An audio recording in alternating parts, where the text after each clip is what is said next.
This is Duke University. And so today I'm going to talk, as I said, very informally about a topic that I became interested. I've always been interested in financial crises and also on monetary issues, but there are sometimes, as researchers, we get interested in sort of strange issues. In this case, what we call emergency money. And the reason I became interested is because while I was just following the Greek debt crisis over the last several years, in 2012, there was an article, there were several articles commenting the Greek debt crisis, but there was an article in this case, it was a BBC article that was explaining that in certain parts, in certain Greek islands or in certain Greek cities, there was a shortage of money, and people decide to use what I call emergency money. And I'm just quoting from the BBC how they describe the situations. So this is the BBC. A few months ago, an alternative currency was introduced in the Greek port city of Volos. It was a grassroots initiative that has since grown into a network of more than 800 members in a community struggling to afford items in euros during a deepening financial crisis. And then they explain how it works. Wherever you wander, from jewelry to food, electrical parts to clothes, everything here is on sale through a local alternative currency called TEM. It works as an exchange system. If you have goods or services to offer, you gain credit with €1 equivalent to 1 TEM. And then the article goes on, it says, it's all reminiscent of an ancient bartering system returning to today's Greece. And also it explains that there are coexisting currencies. So the whole system is organized online with members holding TM accounts, which are debited with each virtual transaction. So it's a sort of sophisticated alternative type of money. The other thing is the alternative currency network is spreading throughout the community with more and more businesses now depending on it. We can buy someone whose name is Peri Mansa Fleri, who runs a cooperative, says, we can buy bread or meat in exchange for our products, or the girls can go to the hairdresser and they can use these TMs. And I grew up in a village. This was how it used to work in the old days before money became involved. So this could be a chance to start again. And they go on and on to describe how. And also another comment was, it's a big solution against this crisis. Life goes on, we have to fight. And there are other articles that I found over time. There is another one, always from 2012, which describes more or less the same situation. And even 2015, so we are really getting close to today, there are articles on what now is called the Vollis Model, based on the name of the Greek port city. And in this new article, they say, but the crisis could present new opportunities. From Bitcoin to barter, the impeding loss of the euro has Greeks looking for unorthodox solutions that operate largely outside the banking system.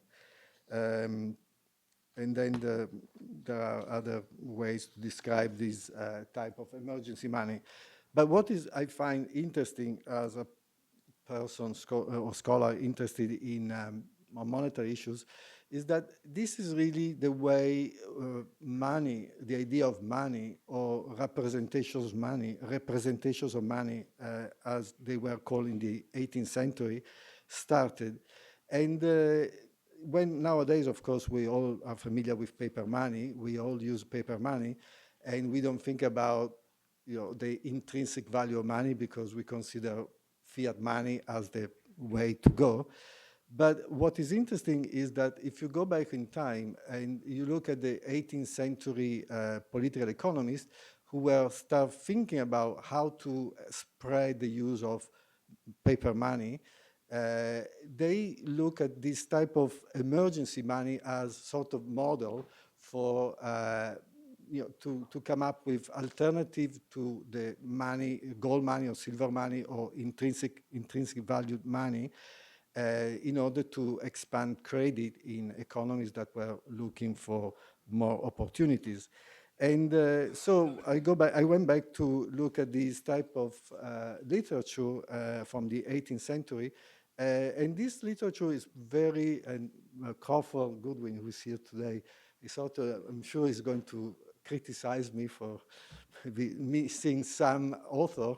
But there were certainly a lot of authors in France, Netherlands, in Italy, the Italian peninsula, in England, and also in Spain, writing about these type of money, representations of money. And when one looks at these treatises on money, it's interesting that often they use emergency money as the first step to describe what, as I said before, we can call representations of money or token money in a way. And they use examples from historical past. In particular, the first example they always use is the Peloponnesian Wars. So that is why, in a way, the title of the talk is from the Peloponnesian Wars to the Greek debt crisis. And I want to just tell you I want just to read one description of how they present representations of money, because it's a very telling, and in this case, it's quite common way to describe representations of money in the 18th century. Representations of money are nothing but manifestations of debt. Their safety lies in the difficulty of imitating them, and their acceptance depends on the debtor's good faith and virtue. For this reason, their value is determined by the certainty of the debt, the reliability of the debtor, and the authenticity of the token that is on hand.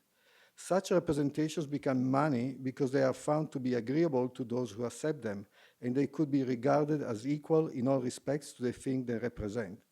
But for the fact that they become poor and false as soon as they lose any of the above attributes. Because these attributes are not intrinsic to their nature, they do not endure as much as do the beauty and the splendor of the metals contained in actual money. So this, of course, it's a sort of typical description at the time, in the especially early 18th century, because there is this uncertainty about we should find a way to use representations of money, so money that are not, they don't have an intrinsic value. But at the same time, there was this uncertainty because they knew that paper money or representations money or token money could be abused easily, or the use of it.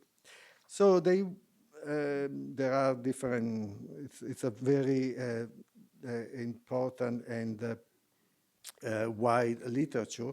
But well, as I said at the beginning, there is this point of emergency money, which has been sort of neglected. But if you go back and you look how relevant was to be used as a model, and probably economists, they like models. At the time, they were not writing formal models, so they were used these historical examples. So emergency money became one of these examples. And the way, for instance, emergency money was first described was princes have variously used either the writing of some of their ministers or the royal seal and coat of arms stamped on paper, leather, or some base metal. This is the origin of coins called of necessity. Obsidional coins are in the same class and are minted by the commanders of besieged cities. These are signs and promises of payment to be satisfied as soon as the problems of the siege have been lifted. So in this case, why emergency money, and in particular issue of siege money or obsidional coin, became important, because it showed that it was possible, of course, because it was an emergency, to use money that had no intrinsic value, and the economy had to work and the trade had to take place. And so this became an example, and then they expanded on this idea. So they started saying that emergency money was the first example of representational money, and it circulated under special circumstances such as wars, sieges, or in distant colonies.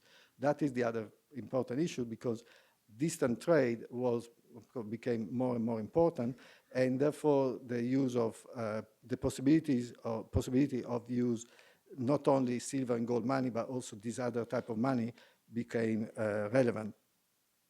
And the other, as I mentioned, one of the first examples they always use was the famous example from antiquity, which included the leather money issued by Dionysius of Syracuse during the Peloponnesian Wars. Or another famous example is the coins used by Mark Antony to pay his troops in time of war. Because again, that was another important item at the time to be able and to keep paying the troops that were waging wars. And often it was difficult for commanders to go around with silver and gold coins, but at the same time, troops wanted to be paid. So having, if silver and gold coins were not available, they wanted to issue some money that had to be convertible. And the troops had to believe in the convertibility, otherwise they would have fled probably the battle. So other examples that have been used from the past are money for iron money from Sparta, tin money that issued on Plato's advice by Dionysius of Syracuse, leather money issued in Carthage, and also Seneca wrote about it. So there is also a philosophical genealogy behind this. And the 18th century authors were also interested, as I mentioned, in not only in distant colonies, but also what was or what has been going on in other parts of the world. And so they started using examples of monetary practices from distant civilization, such as bitter almonds in Cambodia, cocoa and corn in some regions of America, salt in Abyssinia, and shells in other African countries. And again, how to illustrate how these non-precious metal currencies could circulate at the local level. The problem was how to transform this from an emergency money into something that could be used not only at the local level, but at the national or at the regional level, and also guarantee that they maintain value over time. So at that point, it's when convertibility of these coins or token coin became widely discussed. And again, they went back and they looked at other examples of these siege monies or other or emergency money that had been used, and then they eventually were converted. But what they did in doing that, they show examples of successful conversion, but also unsuccessful conversions. So there is a very wide variety, a range of examples. There is one that has to do with a siege in Catalonia, in which the money was, emergency money was issued, and then became legal tender, and they kept using them for more than 50 years. So it was considered a successful case. There were other that were not as successful. There is one example of a siege in which there is a notary who noted that they were using this particular type of currency, and the notary says, and we are all sure that as soon as the siege is lifted, we are going to be repaid with good coins. Then he added another note to say, unfortunately, that did not happen, so practically everybody lost whatever they had been accumulating in terms of siege money. And this literature goes on and on. There are examples from the War of Flanders, from the 30 Years of Wars, from the Glorious Revolution, And the other piece of information that these 18th century authors used were this type of emergency money that then became also sort of typical currency used by trading companies that at certain point started to issue their own coins. And so a good example is the Dutch West Indian Company, which exported this know-how of token money to Brazil, and they used this particular type of money for instance, in Recife, and there are also they found some of these money in archaeological sites in Brazil, and that also during the English Civil War, when they used this type of money, they used to put a stamp with OBS, which means obsidional, which means siege money, and then they were converted after the end of the siege. One note that is important in terms of convertibility to know is that there were two mints that were particularly famous at the time. One was the mint of Florence, and the other one, the Venetian mint. And both cities had not been using those siege or emergency money. And but at a certain point, even Florence had to do it. But they did it in a way that they decided that they didn't want to use money that had no value. So they just minted gold coins that were not as good as the florins or the traditional florins, but they said they are good enough to be used. And then eventually, after the end of the siege of Florence, they were converted into the better florins. And even Venice, which has never been, Venice never compromised in terms of the quality of its coins, at a certain point had to not give up that sort of virginity, but they decided that was necessary when some of the Venetian strongholds were under siege around the Mediterranean. And there is a particular case that has to do with a very famous and bloody and long and bloody siege of the Famagosta island. And in that case, the commander, who was from a very important Venetian family, issued a coin and named after himself called Michelini. And then, unfortunately for him and all the inhabitants from Famagosta, they were all killed. So nobody ever used those Michelini afterwards. But they became so famous that they became, and the family was so proud of that that they put that coin into the coat of arms. At the same time, the Venetians they try to speculate on whatever they can, and they started, because they became so rare, because most of these Michelini disappear, they started to counterfeit them, and they became items for numismatists, and they were really in high demand. So there is always something to learn from the Venetians. And Spain, so anyway, there are a lot of examples of this type of money. Now, as I mentioned before, one of the issues that then these authors address is that, sure, that is fine when we have a siege, when we have when they circulate at a local level, but what to do in terms to expand the usage of this. And then they also, so they started to focus on convertibility and how to guarantee convertibility.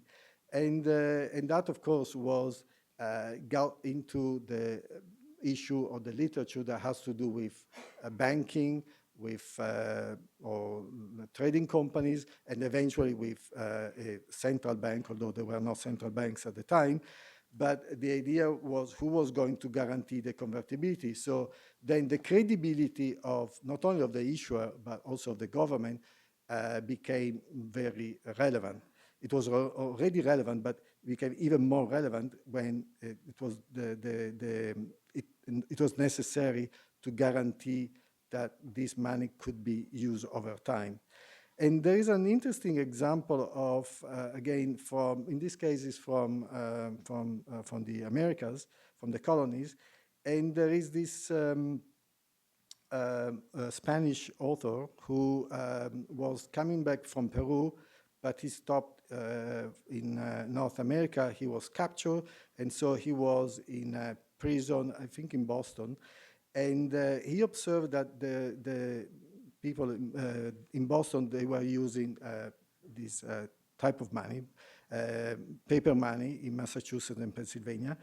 But he noted that the fact is that they were able to do that because there was the presence of a very strong moral commitment among the population, since they quote, are for the most part populated by Quakers, for whom any commitment, including credit, is equal to the solemn oath given by others not in this sect. And of course, this was a particular situation, and the idea was that, again, you need someone who guarantees not only the convertibility, but the sustainability over time of this particular type of currency. So the moral commitment became important, and eventually we know that once paper money was adopted, it was not only the moral commitment, but the moral commitment to convert the currency into gold or silver. It depends on the standard used in each country. Now, so the convertibility became a condition sine qua non, and also the ability to prevent counterfeiting was another issue that was taken at heart in this the particular literature. Now, it's interesting that even when we move to more recent times in the to the late 18th century, early 19th century, England, which was already certainly the financial center with Holland of Europe, and they certainly had the most sophisticated financial system, they adopted in a way a sort of not convertible, but they suspended the convertibility of the pound during the Napoleonic Wars. And of course, when they started at the end of the 18th century, they didn't know how long the wars were going to last. So the idea was we suspend the convertibility because they needed precious metals, but the idea was, as soon as we can, we will go back to the convertibility into gold. But the war lasted longer, maybe than expected, and in a way, they realized that it was actually the system worked pretty well, even if for more than 20 years the currency was not convertible. Of course, there was the idea that at the end would have been convertible, but that really started a long debate in which I think Ricardo was involved, Tom, and other authors. So now this is not because I want to explain the entire history of money and representations of money, etc., but it's just to tell you that there are certain parts of related to the history of money that sometimes are forgotten, but can be recovered just by, in my case, was just when I read this about this particular place in Greece. Now, I know that a lot of you are interested in the Greek debt crisis.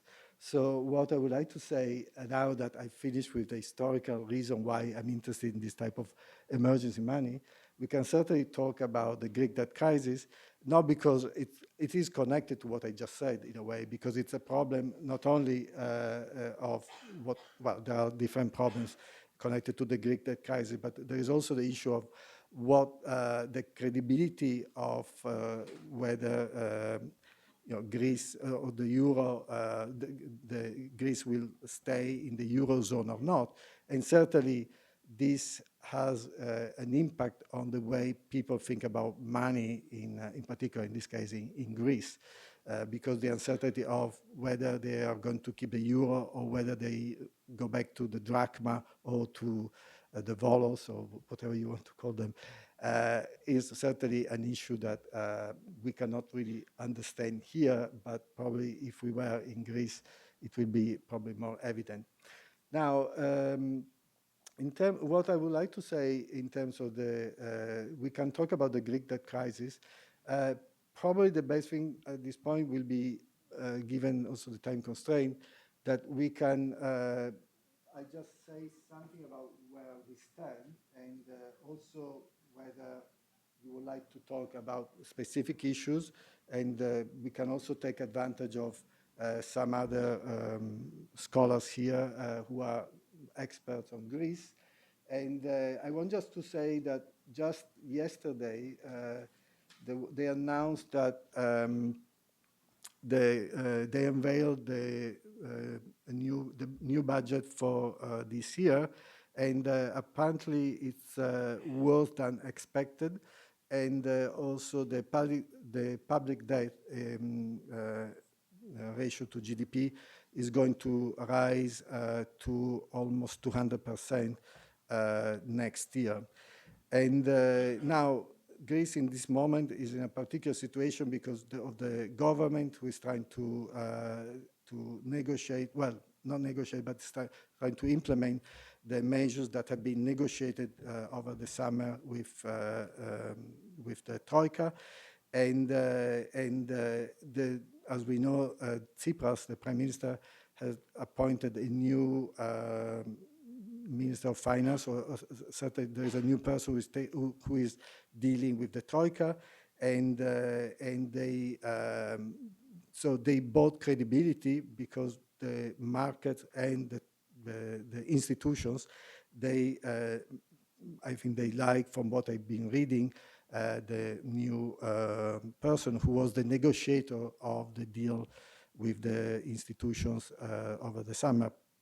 But it's certainly a moment in which the credibility of the government is at stake, because they do have to implement the tax hikes and the pension cuts and other reforms that have been agreed upon with the international or European institutions. So certainly credibility in a different way is at stake now, and certainly will affect the way the markets will perceive the future of Greek, or consider the possibility of an exit of Greek from the Eurozone. I don't know how much you have been reading about Greece and how Greece got to this level or to this point, but as you know, it all started, well, it all started a long time ago, but certainly the 2008 crisis exacerbated what was already there, and then there is always this discussion whether in 2010 would have been better for Greece to default, or maybe to leave the Eurozone or not. I'm not saying that it would have been a good idea or bad idea. It's just, this is a typical discussion that has to do when we go back and we think about why, after so many years, we are still dealing, at least why Europe, or the Eurozone, is still dealing with the problem of Greece. And certainly it was clear at the time that it was not something that would have been solved overnight, but certainly there were various reasons. Not only we were in the middle already of a crisis, but also at the time, French and German banks were highly exposed to Greece. So certainly they would not have been happy to see Greece to default. And now we are, several years later, we are in a totally different situation. This says German and French banks are not completely out of the way, but certainly they reduced dramatically their exposure to Greece. And most of the creditors now are the institutions, so the European Union, the ECB, IMF, and in theory, they are going to be the first to be repaid in case of a problem. Now, I don't want to project now, but there is a very interesting link in the Financial Times where one could check all the payments that are due for Greece in the coming months, and one could see how Greece is exposed to the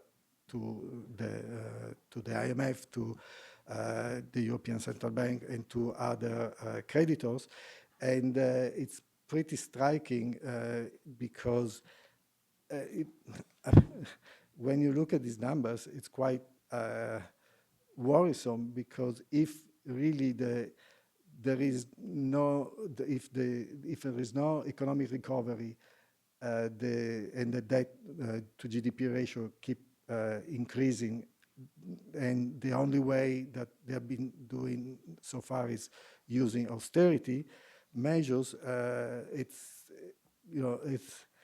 I personally, I don't see a bright solution to that unless there is a general agreement on rescheduling the debt, and that is something that has already been done, but not only for a couple of years, but maybe for 30 years, and that is something the IMF has been more recently suggesting. And there are, of course, debates about whether it should be 30 years, 10 years, 20 years, but I think that there is no way around that. And history, again, shows that in a situation like this one, the restructuring and rescheduling of debt is probably if not the only solution, it's certainly advisable. And but again, this is something that we can discuss, and I would like to stop now and to leave some time for questions, and also to discuss with those who are more experts in this. Thank you.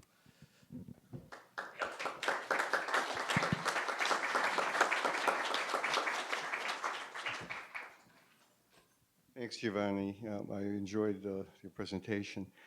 Since you mentioned something like Greek debt, I just thought I would say the following. The Greek crisis was a debt crisis. The level of debt doubled between 2004 and 2009 from 150 billion euros to 300 billion euros. That's about $350 billion. At that time, when in 2009, when Greece was negotiating with the Troika, what should have been done was a restructuring of the debt, bringing it down. Why wasn't that done? Well, there's a reason. As I mentioned, the level of debt between 2004 and 2009 doubled, 150 billion to 300 billion. The government was clearly spending way too much. It was extravagant. And so it bears the main responsibility. But who was lending to the government? And that's the issue. That's an issue. It's not the main issue, because the Greeks themselves were at fault for borrowing so much. Speaking as a Greek, okay? While the level of debt doubled, the share held by foreigners of the debt was, in 2004, it was 43%. In 2009, it was 79%. That's amazing. So the foreigners were lending to the Greek government. So we have the situation. The crisis started late in 2009. There were reasons for why that happened. I won't go into it. By May 2010, there was an agreement with the Troika to bail out Greece. But one thing that was not part of the agreement was something to do with the debt. Why? Because the main part of the debt was being held by foreign central banks. Now, as I recall, it was May 8th, we entered into an agreement where we would get a bailout. That day, it was a Monday, it was also announced to shock the markets that the European Central Bank, can people hear me? The European Central Bank would start intervening in the debt market buying Greek debt. The purpose was to bring down interest rate spreads. The differential, for example, the interest rate on a 10-year German sovereign was like something 2%. The interest rate on a German sovereign was something, on a Greek sovereign was something like 30%. So the market said, oh, okay, so the ECB is doing something to help bring down Greek interest rates. Well, this was called the Securities Market Program, not purchase, SMP. So the idea was that the ECB, for the first time, and I was actually representing Greece at the meeting with Jean-Claude Trichet and the other central bank governors during the middle of the crisis, because my governor couldn't go to the meeting because of the crisis. He had to stay in Greece, and we had a special meeting in Portugal, it turned out, where we decided on a weekend to shock the markets and buy Greek debt. Now, how was the amount determined who would buy the debt? Each central bank in the euro area was allocated a certain amount of the share of the purchases of Greek government debt. The share was determined, I'll put it simply, think of it as the share of each country's GDP and euro area GDP. So Germany has roughly about 30% of euro area GDP. So the Bundesbank, the central bank of Germany, excuse me, was allocated 30% of the purchases of Greek sovereign debt. Greece has a share of euro area GDP of about 2.5%. So my central bank, the Bank of Greece, was allowed to buy 2.5% of the total amount of purchases. So at the end of the day, the Bundesbank, the Banque de France, and so forth, they bought all the debt off the books of the banks in their countries. Well, the Bank of Greece, we bought 2.5%, and so our banks were left holding huge amounts of debt. So we started off with the sovereign debt crisis because the government owed too much in 2010. By 2011, 2012, the markets began to say, wait a minute, something's not quite right here. Greek banks are holding huge amounts of Greek debt, and nobody else is holding any. The ECB had made sure that all the debt held by other central banks were taken off the books, held by the Bundesbank. Now, the Bundesbank is an official agency, and therefore its debt cannot be devalued. It cannot be restructured. So at that point, they said, okay, Greece, now you need to restructure your debt. So when you restructure the debt, the Greek banks, which were holding something like 80 billion or 70 billion worth of Greek debt, because we only could buy 2.5%, they wound up getting 25% value of the debt that they held. So we had to borrow 50 billion to restructure the banking system in Greece. Who paid for that? For the Greek taxpayer.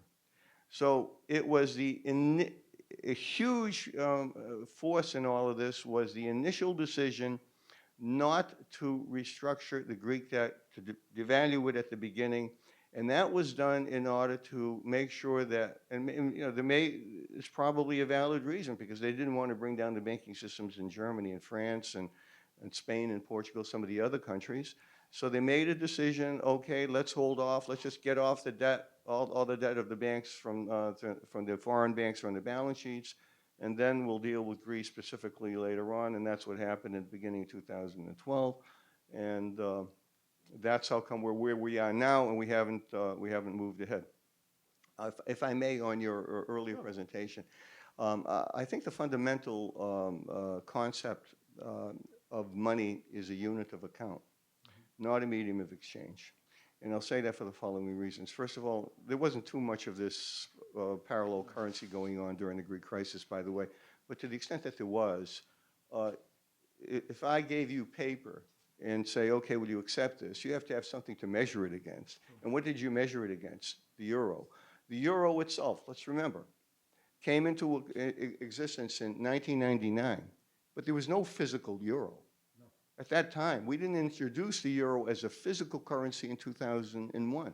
The concept of money itself originated in ancient Sparta, but it wasn't something physical or a means of exchange where I would give to somebody else something that physically that this person would accept and give it to somebody else. No, in ancient Sparta, what they did, they built these two huge like coins made out of rocks, huge.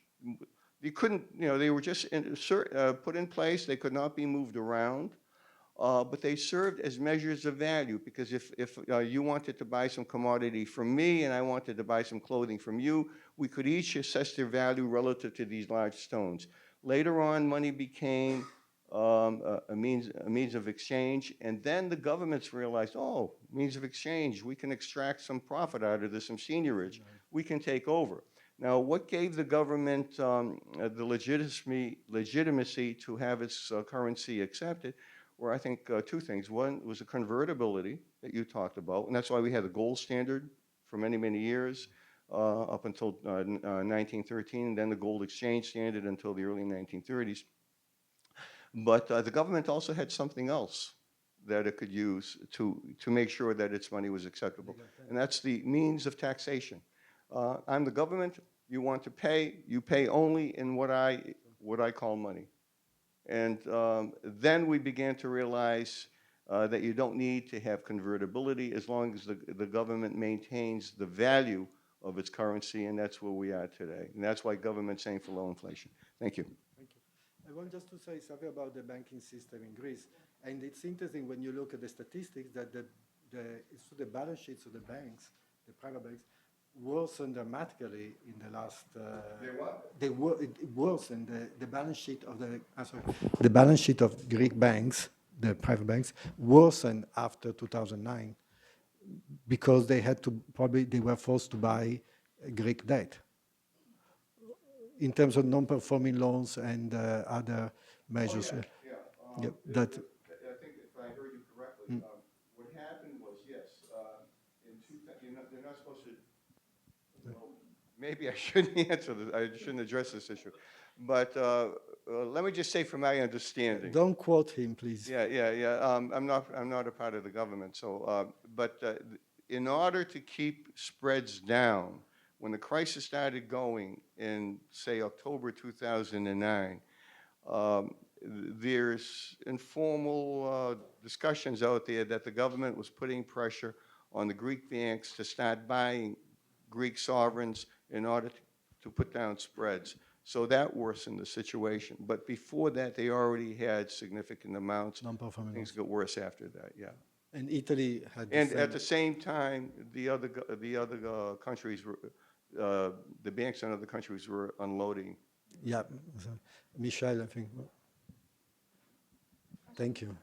Thank you so much, Professor, for this nice tour, beautiful talk. I have a brief comment on the financial crisis. For me, all financial crisis is Greek. I don't understand it.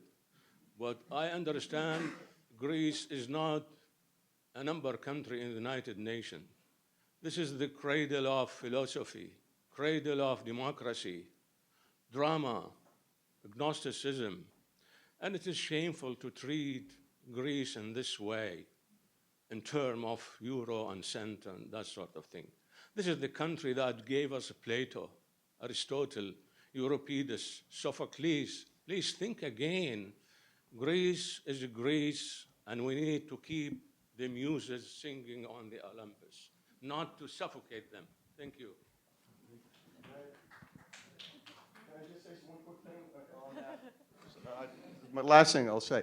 During the height of the Great Depression in the United States from 1929 to 33, the unemployment rate peaked at 25% and GDP declined by 20. By the way, your words are music to my ears.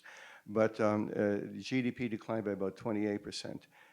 Greece has faced a Great Depression that's worse. GDP has declined by 28%. The unemployment rate is stuck at around 26, 27% for the last 3 years. So the U.S., the Great Depression was the worst contraction in GDP of any industrial country, or what the IMF calls advanced economy, since the end of the 19th century. So now we've tied that record or surpassed it, which is not a good record to tie.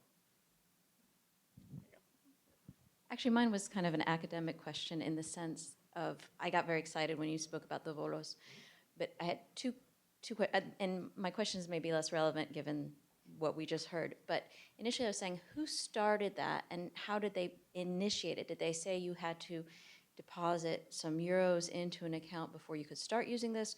Or did everyone just say, we believe in this and we're going to start trading in it? That was kind of my first question.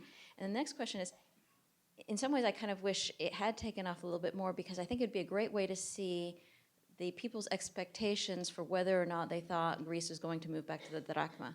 Because if they're anticipating that, and certainly over this summer, I think that was probably the height of that speculation, if we could follow how much of these volos were being used, how much is parallel currency or emergency currency is being used, that could be a very interesting indicator of expectations. No, thank you very much, Michelle. And unfortunately, I couldn't find much information on the Volos, so it will be interesting the way to know more about the system. And from what I've read, it is convertible.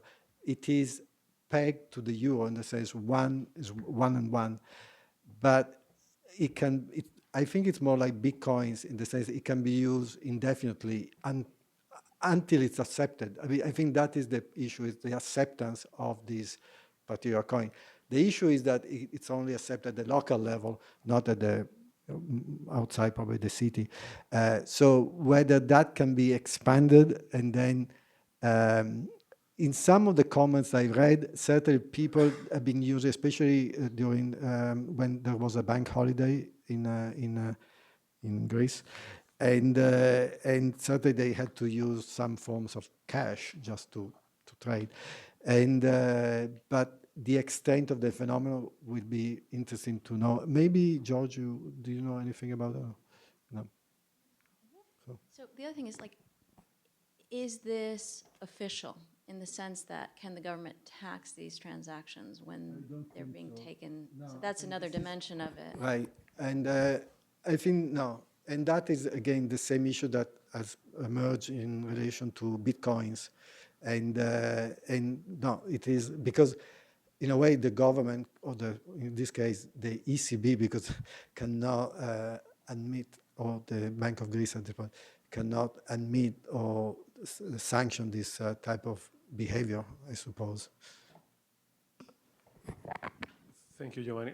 I just want to make a comment that is completely non-related to Greece, that goes more into the historical, because I think it was really interesting the way you were bringing the issue to us. Is I mean, we're talking about an historical overview of emergency money, as you call it, and in a sense, you were trying to address the issue of how we look at currency or money or transactions of financial systems from an historical perspective, and then we come into the realization that history is not a single line, right? It's not a teleological line, that it's not synchronic, that it comes in many waves. Then you were talking about, for example, the city-states of Italy, right? One of the cradles of the nation state, right? Florence and Venice, as examples, or going back to Sparta, right?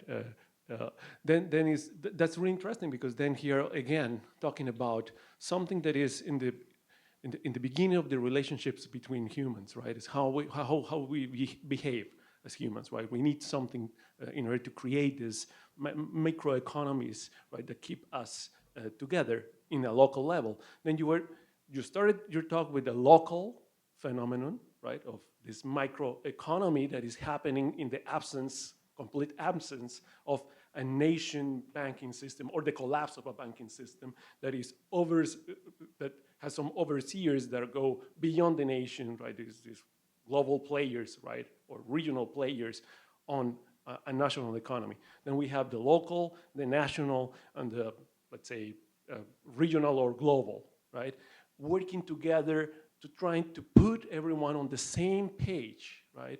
The same page is what? Bancarization. Everyone has to work under certain rules. The rules of the games are X, W, and C. We have in global institutions that rule the game, and you have to behave, right? And then you think about development of countries in development or underdeveloped countries in which you are pushing again, right, this issue of bancarization, right? You will come into the concert of nations if you bankarize your economy, right? As soon as you can come after a civil war that has been financed by many players, you have to come into bancarization, right? You have to come into the financial system, and then you become a nation, and you will be part of the global system. And that's really interesting because the world doesn't work like that. We know now that we work in a very, let's say, simultaneous histories going on, right? The simultaneity of historical moments that in which we are living today. Then now we have some towns in Greece working in a troika system, like many communities in Latin America are still working, right? They don't have banking. The banking system works in the cities, in the major cities, right? But there is not a banking system in many small communities. They are still working on exchange value, right? And then that's what is interesting, right? Of course, we are talking about Greece and the European Union and the IMF and the World Trade Organization. Of course, we love to think about everyone on the same page, on the same game, on the same historical moment, but it's not like that, right? Then it's that relativization, but I mean, for me, it's really, really good. We have here Detroit or Puerto Rico, right? within a nation like this, we have these crashes, right? And how we react to those, right? Then humanity comes first, then we have to help these people, right? No matter what. If not, they are going to be surviving by these emergency systems that are not imposed to them, but they are coming from within. That was my comment. Thank you. But that is one thing about financial crisis or crisis in general. They tend to bring to the forefront a lot of these problems. Can I come in again? Oh, sure, of course. It's a pleasure. Thank you very much. I think you brought up a very good point. The difference between the U.S., we have a single currency union here. We have states which each share the same currency.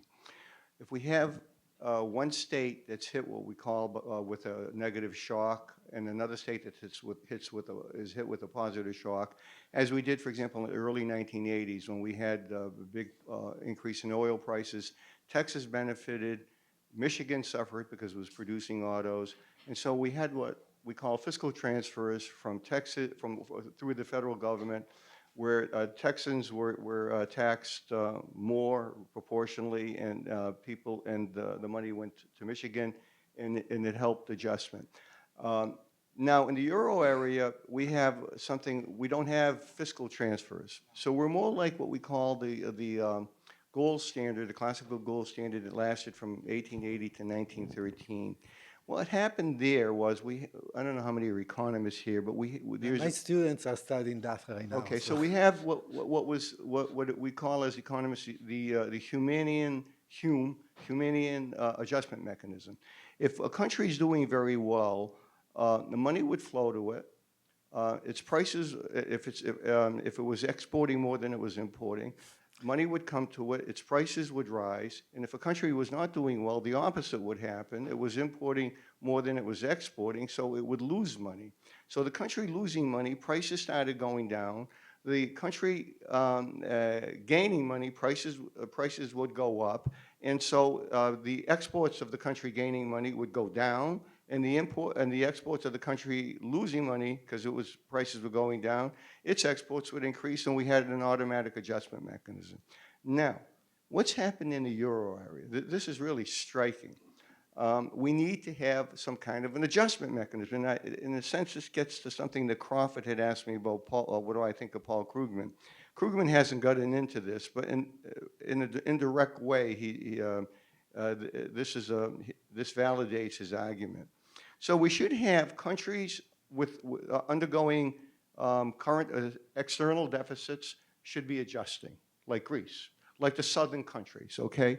Now, I had looked at the numbers about a year ago, and if you looked at the average current account deficits, so I'll call them trade deficits, of Greece, Spain, Portugal, Italy, and Ireland, 5 crisis countries. The average current account deficits of these countries in 2010 was between 10 and 11% of GDP. Now they adjusted. They started, cutting back spending. We had to have an adjustment mechanism. So the current accounts went from an average deficit of between 10 and 11% of GDP in 2010 to a surplus of about 1% of GDP last year. Huge turnaround. Then I looked at the countries of the North. Germany, Finland, the Netherlands, and one more. Not France. No, Denmark's not in the euro area. But anyway, there were 4 countries I looked at in the North. They had in 2010 average current account surpluses. Now we want them to decrease the surplus. We want what we call a symmetric adjustment mechanism like we had under the Humanian adjustment mechanism under the gold standard. They went from average current account surpluses of 7.2% of GDP in 2010 to current account surpluses average of 7% of GDP, 0.2% difference in 2014. They did not adjust. All the adjustment occurred in Greece. Now, one other point. We've had a crisis in the euro area, but it's just been in the South. The countries in the North have benefited from the crisis in the South. How is that possible? Well, it's very possible for several reasons. First of all, to deal with the crisis in the South, the European Central Bank has put interest rates close to 0. So we get demand rising in the North, number one.